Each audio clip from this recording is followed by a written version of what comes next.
Can the YZ250 still be competitive in the modern 2022 market? What's up, guys? Derek Harris, HP Race Development. I got a cool video coming at you today, and I'm shooting it in our new dyno room. Not quite done yet, but I gotta do what I gotta do to get the work done. So we're in the room, and we're gonna get the bike dynoed. YZ250 two-strokes, what do you know about them?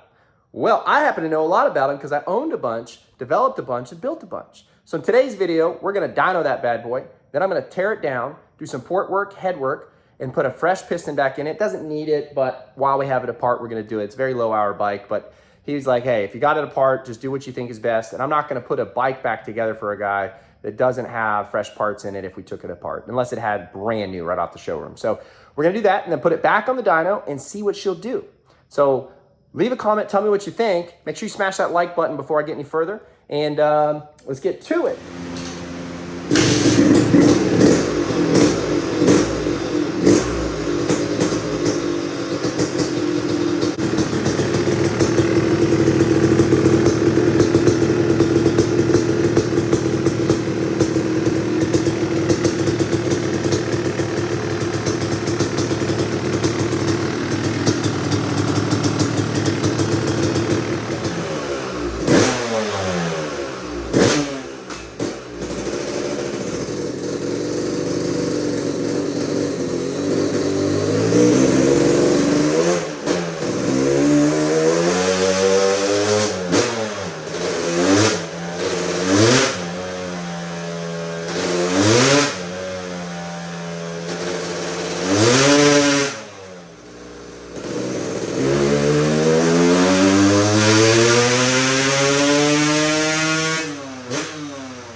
Let's take a quick view down memory lane for the YZ250.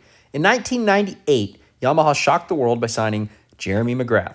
He came from Honda by way of Suzuki for a year. And to us, when you look at the old Honda engines and you look at the current YZ250 that came out in 1999, there's not a lot of differences. The engines are so close that you can actually fit a current 2022 YZ250 cylinder on a 1996 Honda cases all the way up through 01. Yamaha did a really good job, though, in honing in and on improving what Honda had done, and the engine has been always well revered as one of the best 252 strokes of all time, with good bottom, good hit, good over-rev, and overall good character. Yamaha did their homework, and it's one heck of an engine back in the day. The question is it still good enough to compete in 2022? All right, guys, just finished up my initial dyno pulls on that motor. I'm going to hop in the shop right here where it's a little more quiet. And we're going to get tearing this motor apart so we can get some port work done on it.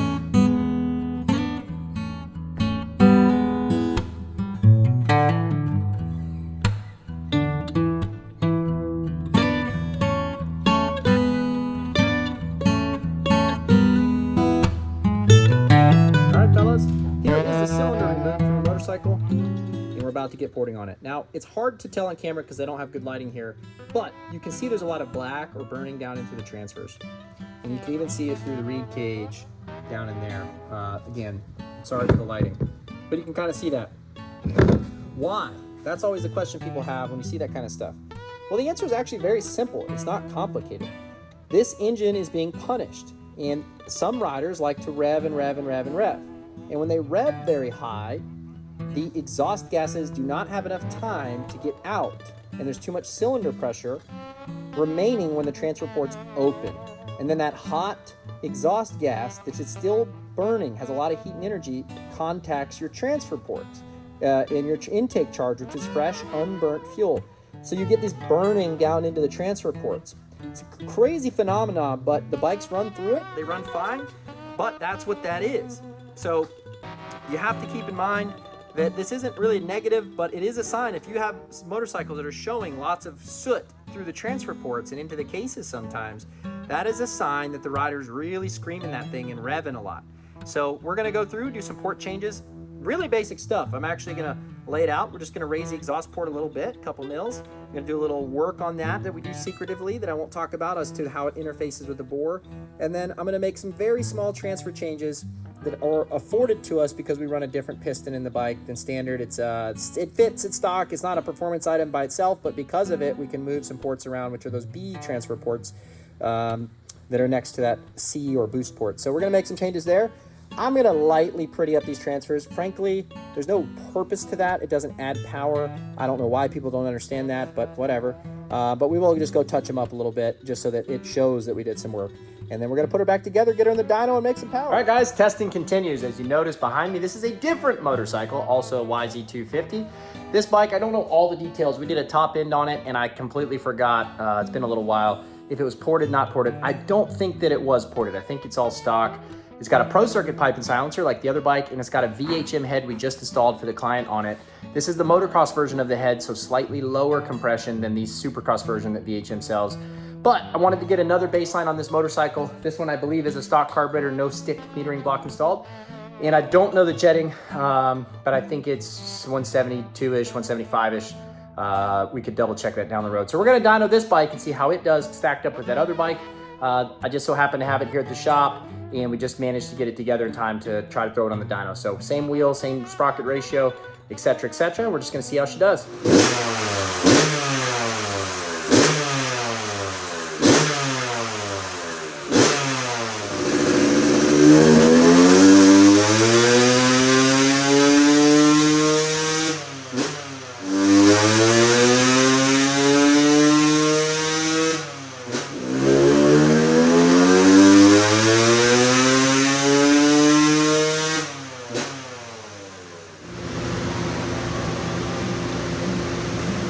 All right, guys, another day in the shop, and we got the bike back on the dyno, back assembled, and gonna get some dyno pulls in.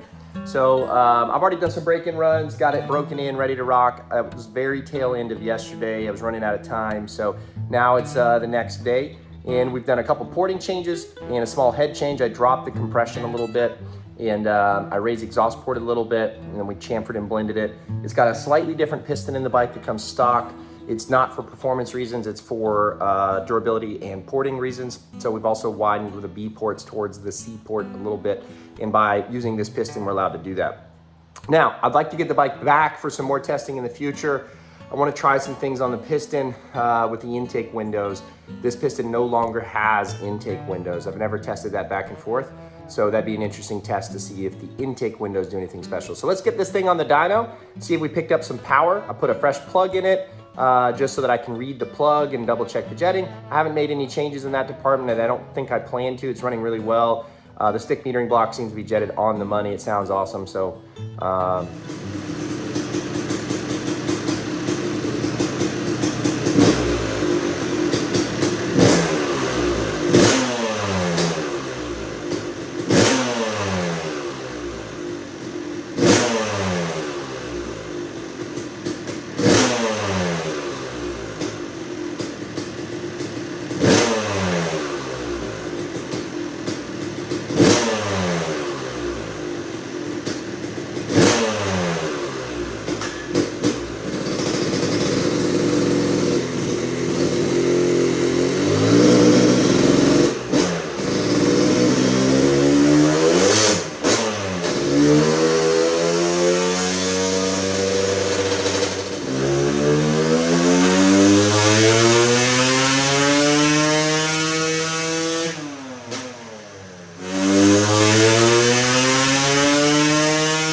all right, guys, let's get right to the charts.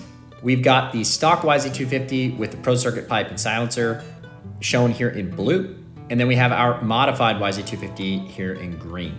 The standard YZ250 peaked just shy of 45 horsepower, which is about what I expect on our dyno. We've seen bone stock with stock pipes and silencers be 43 to 44 for us.